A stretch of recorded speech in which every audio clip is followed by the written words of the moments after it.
So I was scouting everybody when I went the boat party. Yes, I met. Well, I did informally. Something happened with the tickets, and you was like handling it like a boss or the wristbands. I was watching the way you was moving, and I said, you know what? I want him on the show, and I said I want a tip on the show. So I wanted. Did you get Tip yet? I'm texting her right now. Yeah, Tip came. Our first show, she came in. And then we went partying. Party with Rarri is always a vibe. I went out with Rarri, and we had a blast that night. I was tore up. I'm jealous. Yeah, no, I didn't invite you. I'm sorry. So, just for the people that don't know you, which everybody in South Florida knows you already, but introduce yourself and just share a bit of your background, how you got into this business. Okay, so my name is Anthony, but the entertainment industry knows me as Rarri. I do events, promotions. I'm a TV personality. I'm on Love and Hip Hop Miami. I'm on TMZ. I do talent management and PR. And I guess a lot of other cool things in the entertainment industry, but that kind of sums it up. I got started in 2011 in high school. I used to be the biggest candy snack seller when like scams was like at an all-time high, but I'm like, this isn't what I really like want to do, you know, a lot of peer pressure, whatever. I'm like, how am I gonna get money? Yada yada yada. So I was selling Capri Suns, Rice Krispies, hot sausages, pickled eggs, Skittles. So you was a hustler back then. Yeah. So I used that money to just, buy my shoes, clothes. I was making good money, like hundreds of dollars a day. And then in 10th grade, I met a friend named DJ Bob. We're still friends, but he used to DJ all the pep rallies and teen clubs, baby showers, high school events, our high school events, other high schools, and things like that. So I just remember seeing these teen parties, people my age, kids my age at the time, renting out these venues and throwing their own parties, and the lines just being so long.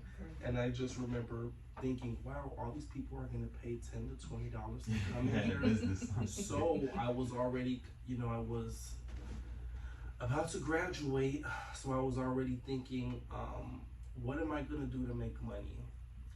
Because I can't keep selling candy when I graduate. Then I'm like, oh, I could throw parties. So then that's how I got into that. I mean, I still went to college. I always had 2 jobs. I was still in school in college, and I was doing my parties. Eventually in college, I realized I'm never gonna pass science or math, so I'm just gonna give this up. So then I stayed with I always had 2 jobs. I always had a main job, a side job, and then the parties. And then when I saw I wasn't getting promoted at work, and I had to deal with coworkers I didn't like, and your own lane. Yeah, I was just like, I can promote myself if I go harder, and I can deal with things more on my own terms. So I just quit working and did this full time. Then that's when people started recognizing me for my parties, and I started working with artists. Well, the artists begged me to work with them. I was working with record labels, other event planners and promoters. And what I like about hanging with Rarri, like party with Rarri, is you create like everybody is VIP. Like, oh yeah, if you come with me, it's VIP. They know. Don't invite me. I barely go out now, just to go out. But if I go out, make sure you have my sections and my bottles ready. When I go out, sections, bottles, sprinters, security guards, and my money to come to the party. Don't forget what Tip say. The bottom line. Yeah. Make sure you got that money on deck. That's what it's all about. Yes, it's all about that. Did someone inspire you? Like, hey, I wanna do this full time, or it just was like, I'm sick of these jobs. I'm just creating my own lane. It was, I'm sick of these jobs, and then there's some people that did motivate me back in the day, which I'll leave them nameless now, because people that you do look up to, they just become whack to you over time, or and that's because they basically think that you're in their lane, or you. Well, it's just people acting bougie, like probably they're too good to work with you or whatever, and then now when they fall off, when they see the new wave, they want to be cool with you and stuff, but it's like, no, I'm past that time of wanting to do stuff with you, so I'll leave those people nameless. But yeah, we all got those. But everybody. But yes, I did have a lot of people that did motivate me. I mean, they don't motivate me anymore. I motivate myself. But but right now I like, who I've been watching a lot of lately? Candace Owens, Andrew Tate. People like that. They have nothing to do with my industry. Right. But yeah, yeah. And being in the industry, like, how is it that you promote yourself? How they know that Rarri is the guy to, when you come to Miami, you need to hit up Rarri. So how I promote myself is really just being out there. I don't like to be out as much as I used to be, but literally, like, I mean, some people might say it's cloud chasing, but it's not if you know what you're doing, like taking pictures with the celebrities, being in the mix, being at things that just have real purpose, being in rooms that other people aren't in. But that's how I promote myself. So literally, I'm just in the mix. I record my content, I network, and that brings people to my page. I mean, I only have like 25,000 followers, but I think a month I get like 100 and something thousand profile visits, like every 30 days or something like that. I mean, they see you. Yeah, they see you. So just because they're not following you doesn't mean they don't know who you are. Exactly. In Philly, we got this slogan. I'm from Philly. We live here now. Being Joe, and being Joe in Philly means that basically I'm riding you, overly riding you. My brothers be like, "Yo, you Joe as shit." I'm definitely am Joe. And if that's the problem with y'all, not Joe enough. I call it networking. You call it being Joe.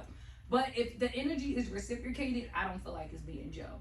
I'm meeting you, I'm networking, we trying to get some money. How can your resources help me? How can my resource help you?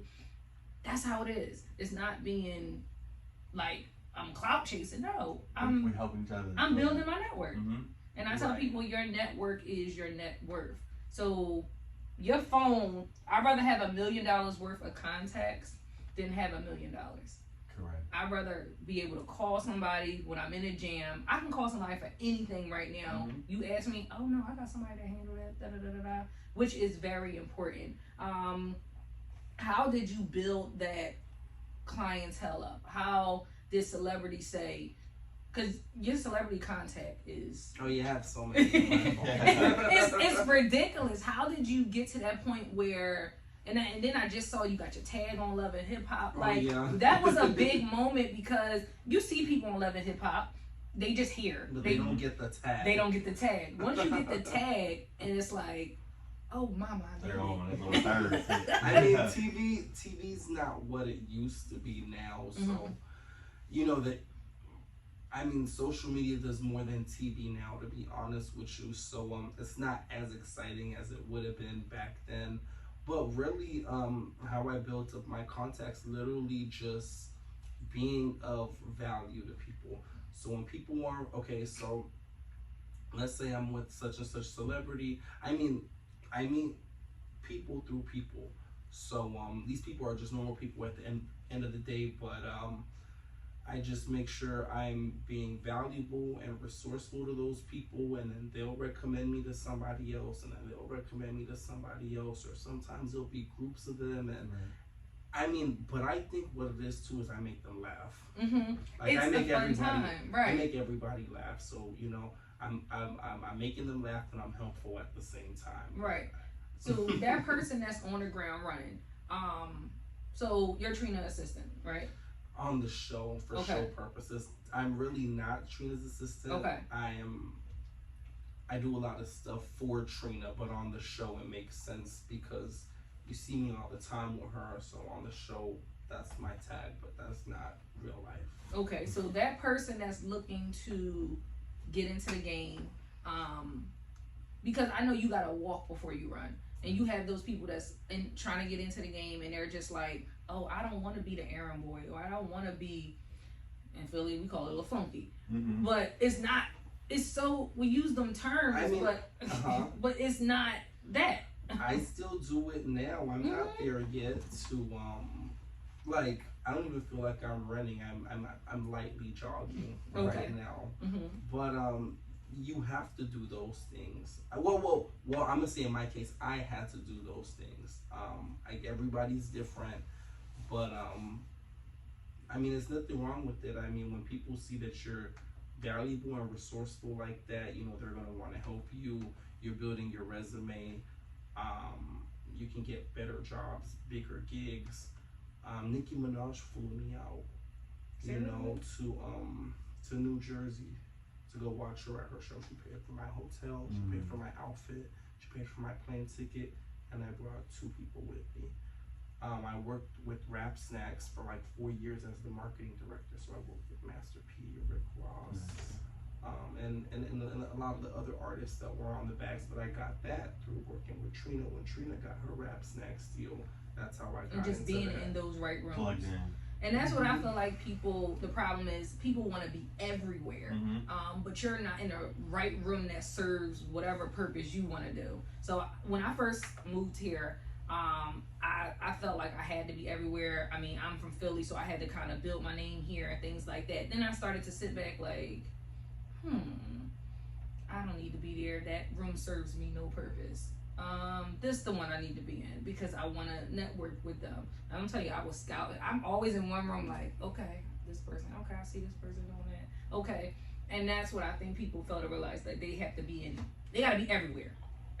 Sometimes you gotta sit back and look and observe before you jump into the water.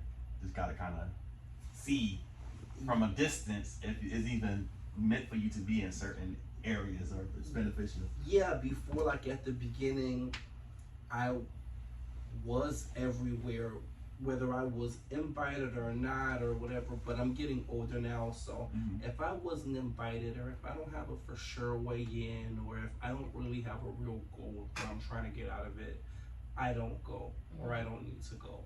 And that it's okay, you don't have to be everywhere. Just be where it serves you the most and where it makes the most sense and where you're going to be respected when you go. If you have to do a lot of finessing, it's probably not worth it. You're going to look bad, you're going to embarrass yourself, and it probably would have just been better for you to stay home. Exactly. So we're going to go to commercial and we're going to come back with some more questions for the amazing Miami promo king, Rarri. It's Party with Rarri. We are back locked in with the amazing Rarri. And I say amazing because you're so young and you out here like doing your thing. I didn't even ask how long you've been doing this. Since 2011, so it's been 12 years. So you grew, and you was young, like 12 years ago. I was still 18. You was 18. You know, I gotta ask this question. Dade County born? Yeah. Okay. You know, I gotta ask that North question. North Miami specifically.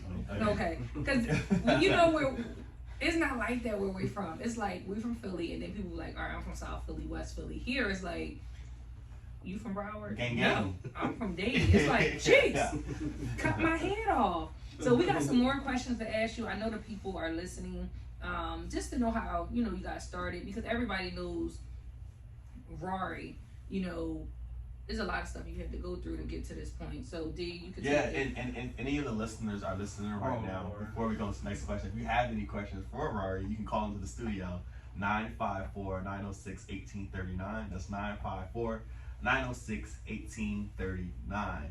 So Rarri, getting back into the conversation, this is good stuff. And of course, as entrepreneurs, business people, we face challenges. What are some common challenges you face, in particular being an entertainment promoter, an entrepreneur, and how did you address those challenges?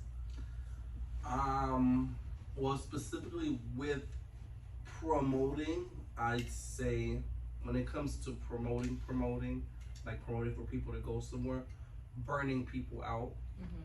You can have a million things going on, but if you don't really have no space in between, you're gonna burn people out. Right. So kind of knowing like who to invite to what, creating things that people are actually interested in going to or doing, making sure that everything is organized, when the people are there actually doing good with hospitality, because it's one thing to bring the people there, but then everything has to be organized when they get there. But then also you got to make sure everyone's having a good time. If not, they're gonna not come back and they're gonna bash your name. It's just a lot of people dealing. So eventually I do want to get into the space, and unfortunately, you know, with a lot of the things that I do, people come for me or because I'm promoting it. But I want to get to a space where I could just promote something and it's like a company name or something and they come out for that, because it's a lot of pressure when people come out specifically for you. I don't want to have to be entertaining everybody, but I do want to still be able to bring them out, if that makes sense. So that's like a big challenge for me right now, like getting the people out without having to use my name. And for them expecting for you to be there and you to be with them the entire time. We're coming to party with Rarri. We want to be next to Rarri. Yes, for example, last night, okay, so I do my Magic Monday every Monday at Hookaholics. And we usually do, now that Love and Hip Hop is on, we usually do like a Love and Hip Hop watch party, because the show starts at 8 o'clock. So I usually have two different cast members every week with myself, and we'll watch the show. Then after the show, it turns into a party, and we'll have performances and things like that. But yesterday, I had to film for the show, so I couldn't do Magic Mondays. So the owner of the venue was still telling me, oh, hey, can you still post it? I'm like, but I'm not coming. He's like, yeah, but people will still come. I said, no, they're not. And he's like, oh, well, you know, I think they'll still come. I'm like, no, they're not. They're not coming. I'm not coming. He said, okay, we'll still post it. I'm like, okay, but nobody's coming. He said, I just want to see for future Mondays if you can't make it. I said, but we already saw this like 3 or 5 times. When I'm out of town and I don't come, people don't come. And I don't think anybody went. But that's like, I mean, it's a gift and a curse. It's like, if I'm not there, nobody's coming. But I would want to be able to make it to where still go, and I could still make money without being there and everyone have a good time. But we're Rarri right now. Rarri is the brand. Yeah, talking about that. It's like booking a ticket to Beyonce concert. Beyonce not there. Like, I don't want to so here I'm coming to see you. Yeah, it is like that, and it amazes me really, like how many people know me. Like I really think I'm a public figure. Like I'll go to places, like so I went to Wendy's the other day, and then one of the workers was like, oh wow, it's Rarri, and then the other co-workers and the manager just didn't understand. They're like, he's on Love and Hip Hop, he does parties, he works with artists, and they're just like, oh wow, like it wasn't a big deal, but it's like to him, like he follows me or whatever. Right. I went to the gym, someone was like, hey, are you Rarri? You know, I'm at so the gym. How does that feel? Because you think like, good. Oh, I'm just Anthony, I'm just chilling. I mean, I didn't know I was this influential. Well, no, right? I know. You know. Oh, all right. I'm pretty sure. Go ahead. No, I know, but I do know, but it's like, it's a good feeling that people know me, but it's a lot of things that I have to try not to do because so many people know me. So you know, I have problems that, like, for example, how I said my car was gonna break down. If my car would have broke down and I had to walk to a gas station to get gas, all these people are driving and they know who I am. That's Rarri. Right. You know, and then they'll come, oh, hey, you need a, or they'll write me on Instagram, hey, I see you walking down the street, do you need a ride or anything? And it's like, oh my God, I'm so embarrassed. No, I don't need a ride. Yada. So like, there'll be little personal things that I have to just be careful with because people do. You are a public figure. You're a brand and a public figure, but sometimes that can get exhausting. But But I got into that just because I want to make money with myself, with what I do. Okay. But yeah, so as you were saying, I didn't mean to cut you off. It gets exhausting. And like you said, alright, so one time I owned a company, and the company was my business name. Like you said, everybody wanted to see me all the time. And what did I say? I said, I need to take my name back. Facts. I'm changing the name of the company, and I'll start over in the sense of starting over because I need my name back. And I wound up changing it to Elevate, and it was Chantel Price, such and such, and it was like, I need my name back. This is exhausting. And like you said, certain stuff I couldn't do because it's like, oh, that's Chantel from such and such. Like, Right. shit. Like, no, I don't need. It's like we have a dance school, so you can go to the bar. Like, oh, she teaches classes for kids, but she's drinking at the bar and twerking. So it's like, yes.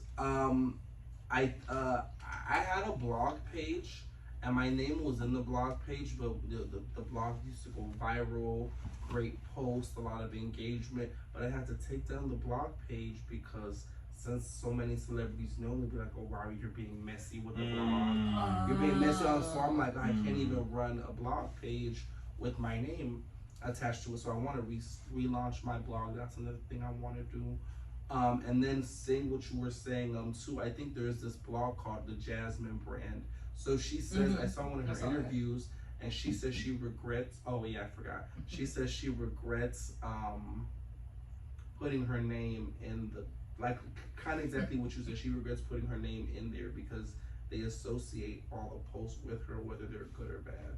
So yeah, when you attach your name to a business, whether it's good or bad or in between, you kind of face all the backlash personally. That's what Jeezy said. Jeezy did an interview, and did anybody know he opened a high profile steak restaurant in Atlanta? Did not. Okay. Well, oh no, Yeah. I heard he opened up a restaurant. I didn't know what it was. It closed down. At first, it was ran without his name, and it was doing well. He said without his name. He said once he put the Jeezy stamp on it, it went left. wow. But it was too much to handle. He said people put you in a box. So he's a rapper, whatever, not owning a it was high profile, like steaks, $200. So that was, he like said, a 5-star restaurant. like a 5-star restaurant. It wasn't like a hood joint. So he basically said, when everybody started to know it was his, it started to say it's closed. It's closed, and that's because it's like, Jeezy, they didn't expect that from $200 steaks, but you were paying it when it was the other name. Right. So I gotta stay hidden. Sometimes you gotta stay hidden and make your money. Like Michael Rubin. Nobody knew who Michael Rubin was until the whole Meek Mills thing. Michael Rubin is a freaking billionaire, but he didn't even have an Instagram before coming out with Meek or whatever. So I said, I want to be Michael Rubin, where I make billions of dollars and you don't have to see me. Exactly. I provide the service for whoever. I like to be the background person.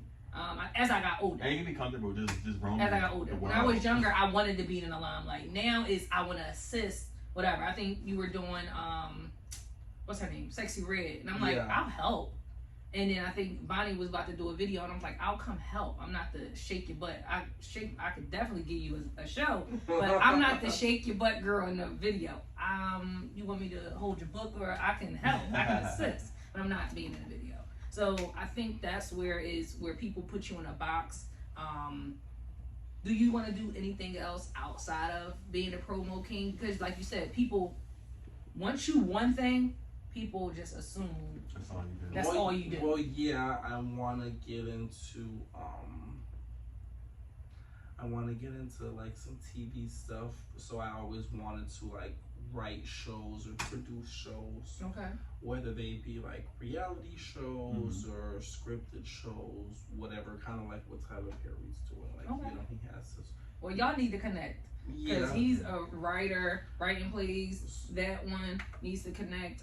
So I want to do that. I want to, what else do I want to do? And I like what I'm doing, just doing it on a bigger scale, you know, managing talent, breaking artists, helping other TV personalities. I want to start my podcast. Really soon I'm going to start my podcast. I've been saying that for years. That's all I can think about for now. You grown a brand. I feel like a lot of people start too prematurely, and then it's like, oh, that was too early. It might be a good idea. It might not be for now. Yeah, I thought of that. My problems is a bit different from other people's problems. People's problems is like starting something up and building the foundation, but I already have that. But my problem is like, how am I gonna do it to such a high standard? What people are gonna expect? Where am I gonna do it? You know, like, and then also though too, let's say I bring celebrities on the podcast. They're when you're friends with people, when you're cool with people, they kind of take offense when you ask them things they don't want to be asked. But the thing is, it's your job to report on it as media. But because you're cool with them, it's like, why are you bringing up this topic? You're being messy. But no, you're not being messy. I'm just doing my job. So I know that's gonna be something, a challenge that I that's gonna come up with the podcast. You know what I thought about just now? You ever saw the movie Girls Trip? Yeah. With Queen Latifah and Tiffany Haddish, and Queen Latifah was the blog writer, and her friend was the highest selling author. She dated, he was a baseball player, and the friend was mad because Queen Latifah was like journaling, but what she was writing was actually true. What do people want to hear? Yeah, and see, and it was her job, but the friend got mad. I mean, not saying you should do that to your best friend. Well, that's like Jason Lee. He says he creates a safe space when he's invited to somebody's house. He's not at work. Right. So anything that happens at the house or anything like that. But if we're at the club, that's open space for me to do my job. So he did say, if you invite him to a personal event, he's not working. He take that hat off. He takes the hat off. But people also gotta trust you enough that they can trust you enough. That you really took it off. That you really took it off. So he said he off. didn't get invited to a lot of parties and stuff like that in the beginning because people didn't trust it. They thought, oh, you're gonna go report whatever you see. We can't do whatever. It's not safe. It's not safe. So so just some final questions. We call this our rapid fire round. Who has been your favorite artist to work with so far? That you learned a lot overall? That's a good question.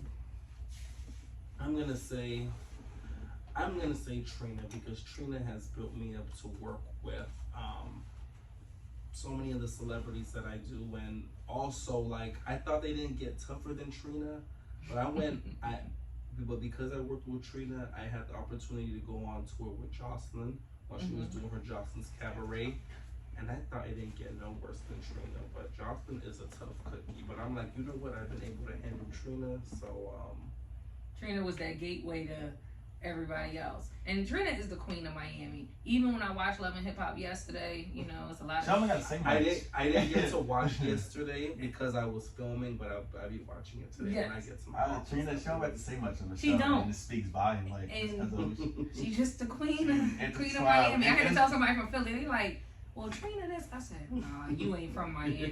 When you get here, you will see that Trina is the queen of this shit. If you want to get an entertainment, you better go through Trick or Trina because they are the king and queen of this. What are some artists that you want to work with that you haven't? Where you can say, "Mama, I made it," but when you can say that you elevated to that point. That's a good question. I haven't really thought of that. I really like Lil Baby. But to be honest, I really don't know. I haven't thought about that. Okay. I don't know who I would want to work with. Who was your idol growing up, as far as entertainment? Everybody has it. Mine was Diddy. I mean, mine is Diddy. I ain't going to lie. Diddy's someone that I might want to do something with, but I don't have an answer for that question. What's your most memorable event you have promoted? To be honest, my favorite things are the things that I do for other people. So I don't only do events for myself, but people bring me on board for projects all the time, whether it's tours, festivals, concerts.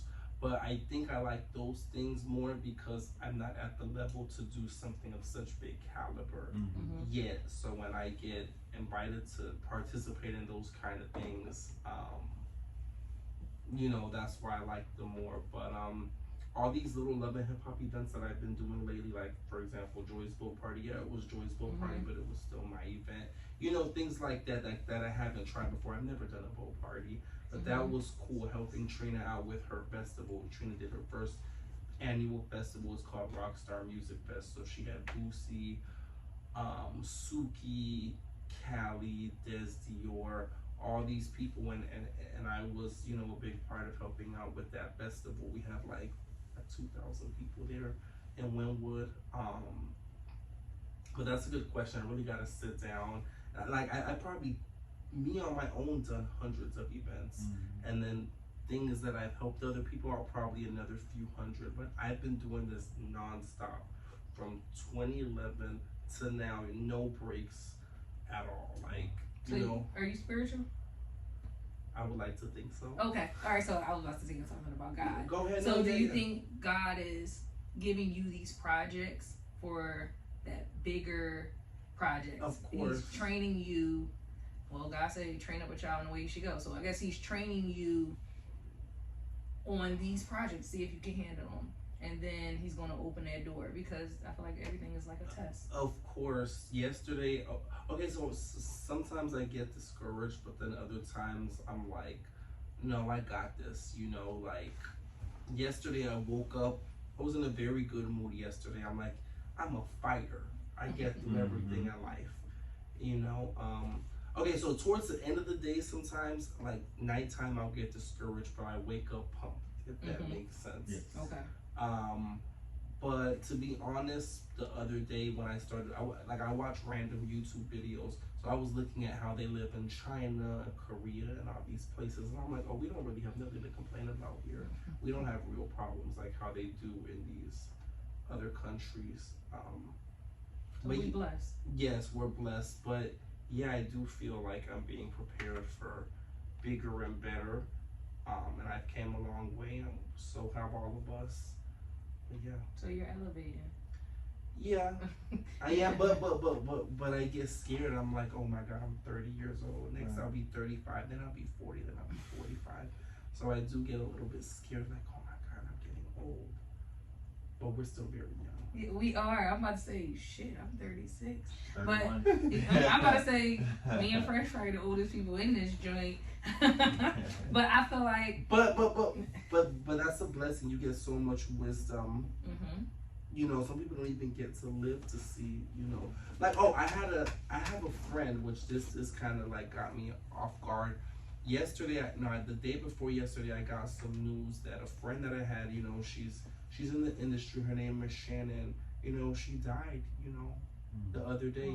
You know, she was in the industry. I've known her for like so many years. She worked with so many celebrities, and you know, she just died in a very random way. She was just out, drunk, slipped, fell. I think she had a condition. She hit her head, and she's that's dead. it. You know, so you know, I'm blessed to see whatever age I'm blessed to see. So I don't want to sound ungrateful, but yeah. Nah, that's how we gotta be grateful for what we have, because it could be worse. Yeah, but you're living. You feel like you're living in your purpose. Yeah. Okay, that's why you're having fun. I definitely want to do a lot of giving back. You know, I'm a big animal lover. I'm always giving to people on the street if I have it. Like if I have it and I see you're homeless or whatever, you don't even have to ask me. I'll get you some food or give you some money if I have. But when I don't have it, it's like, hey, like I get aggravated when they ask me and I don't have it. It's not their fault. I'm like, hey, I'm just like you. I'm just driving and I have a place to go to right now. What advice could you give to the listeners that are listening, whether they're listening live right now or going to be listening later on YouTube channel? Just try to stay positive, stay strong. I know that's a lot easier said than done, but stay resilient. I mean, I'm very resilient. When you have your bad times, you just gotta shake it off. You're not always gonna be motivated, but you know, this is why I like Andrew Tate. He's always saying, as a man, you have to do this. As a man, you have to do that. If you want life to be easy, you should have been a girl. You know, because they say women, you know, they have a smoother ride in this journey than men. I don't think so. I feel like we have a lot, you know, I'm a mother too. We have a lot of, I feel like we have the family on our back. Yeah. Which you might not think is financial, is mental.